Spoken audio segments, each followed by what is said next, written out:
चंबल की बिहड़ों का वो बागी जो था अपने समय का सबसे बड़ा अपराधी, जिसका नाम सुनकर भी पुलिस कांप जाया करती थी। हत्या, लूट, फिरौती ये सब था उसके बाएं हाथ का खेल। बड़े बड़े राजनेता उसके आगे हो जाते थे फेल। 30 साल तक पुलिस उसे ढूंढती रही लेकिन नहीं लगा पाई कोई सुराग। उसके एक इशारे पर ही बदल जाती थी सरकार। 3 दशक तक अपराध की दुनिया का रहा वो बादशाह। बड़े बड़े नेता करते थे सलाम। सोने की तरह बिहड़ में बिकता था उसका नाम। इस खूंखार डकैत के लिए किसी का गला सिर से अलग करना उसके बाएं हाथ का खेल था। लूट, फिरौती और रंगदारी तो बहुत छोटी चीज थी। ये डकैत पूरी सरकार को हिलाकर रख देता था। बड़े बड़े नेता सलाम ठोकते थे और कहते थे, सरदार इस बार मेरा ध्यान रखना, नहीं तो मैं लुट जाऊंगा। एक डकैत जिसका पता तो पुलिस को होता था लेकिन किसी की हिम्मत नहीं होती थी कि जाकर पकड़ पाए। 30 साल तक वो अपराध की दुनिया का बादशाह रहा। इस दौरान उसने कई लोगों को मौत की घाट उतारा। लूटपाट और हत्या से जुड़े 100 से भी ज्यादा मामले उसके ऊपर दर्ज किए गए। लेकिन इस डकैत की कहानी एकदम फिल्मी है। कुछ लोगों ने जबरदस्ती पुश्तैनी जमीन पर कब्जा कर लिया था। पुलिस के पास दर भटका लेकिन कहीं से कोई मदद नहीं मिली और इसी के बाद फैसला किया कि वो डकैत बनेगा। और जब अपराध की दुनिया में उसने कदम रखा तो पुलिस वालों की भी हिम्मत नहीं होती थी कि उसे पकड़ लें। एक डकैत का नाम तो आपने सुना होगा, जिसका नाम है ददुआ। हाँ, वही ददुआ जिसने 200 से ज्यादा हत्या की और मायावती का सबसे बड़ा दुश्मन रहा। लेकिन हम यहाँ बात ददुआ की नहीं कर रहे बल्कि उसी के राइट हैंड और ददुआ गैंग के मास्टरमाइंड कहे जाने वाले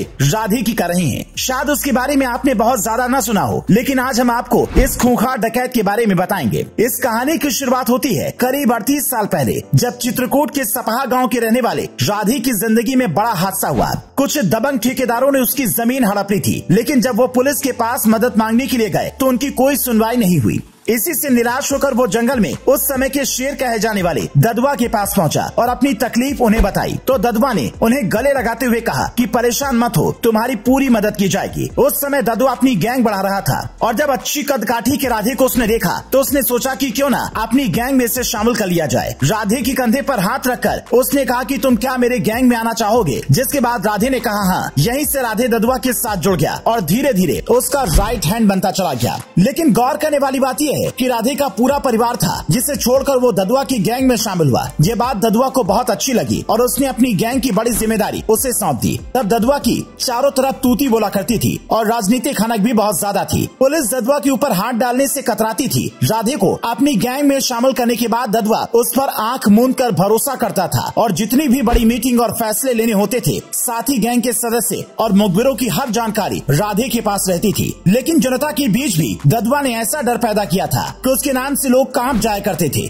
इसीलिए जब उसे लगा कि अब इसका वो राजनीतिक फायदा उठा सकता है तो उसने नेताओं पर भी हनक जमानी शुरू कर दी। उसका ये दांव एकदम फिट बैठा, जिसके बाद यूपी और एमपी के करीब 20 विधानसभा सीटों में उसने अपना दबदबा कायम कर लिया। बांदा, चित्रकूट, फतेहपुर और प्रतापगढ़ की 20 विधानसभा सीटों के नतीजे ददुआ गैंग के एक इशारे पर बदल जाते थे। कुर्मी समाज से उसे अपना भगवान मान चुका था। लोग भी उसके कहने पर ही वोट देने लगे थे। लेकिन ददुआ की गैंग को ऊंचाई पर पहुंचाने का काम राधे ने ही किया। वो करीब 23 साल तक ददुआ गैंग का सक्रिय सदस्य रहा। लेकिन जैसे जैसे ददुआ का प्रभाव राजनीति में बढ़ता चला गया, पुलिस के भी हाथ पांव फूलते चले गए और सरकार भी हिल गई। साल था 2007, जब उत्तर प्रदेश में सरकार बदली और मुलायम सिंह यादव की जगह मायावती मुख्यमंत्री बनी। मुख्यमंत्री बनते ही उन्होंने ऑपरेशन ददुआ चलाने का आदेश दिया, जिसके बाद एसटीएफ ने एक टीम बनाई और ददुआ को खत्म करने की जिम्मेदारी जाबाज अफसर अमिताभ यश को दी गई। लेकिन उनके लिए ये टास्क बेहद मुश्किल था, क्योंकि किसी पुलिस वाले ने ददुआ को पहले नहीं देखा था। लेकिन बहुत ही चालाकी के साथ एक मुखबिर के जरिए पुलिस ने ददुआ को खत्म करने का प्लान बनाया।